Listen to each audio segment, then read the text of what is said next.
Friends, మనకు తెలిసిన space and మనం ఊహిస్తున్న స్పేస్ చాలా సైలెంట్గా, స్పేషియస్గా చుక్కలతో నిండిపోయి ఉంటుంది అనుకుంటాం. బట్ నిజానికి మన సైంటిస్టుల ప్రకారం స్పేస్లో ఒక రకమైన స్మెల్స్ వస్తుంటాయని చెప్తున్నారు. ఎగ్జాంపుల్గా వాళ్ళందరూ స్పేస్ నుండి రిటర్న్ అయినప్పుడు వాళ్ళ సూట్స్ నుండి, హెల్మెట్స్ నుండి ఒక రకమైన వాసన వస్తుందంట. అంతే, ఏదో కాలిన మాంసంలాగా, వెల్డింగ్ స్మోక్ స్మెల్ లాగా వింతైన స్మెల్స్. విచిత్రంగా ఉంది కదూ?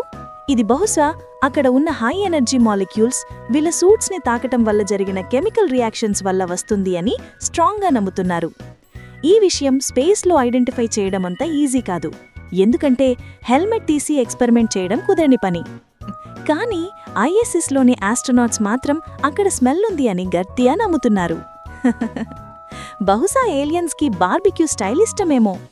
ఇలాంటి instant IQ in 1 minute videos కోసం ప్లీజ్ సబ్స్క్రైబ్ చేసుకోవచ్చు కదా. మొబైల్కే కాదు, బ్రెయిన్కి కూడా ఛార్జ్ పెడదాం.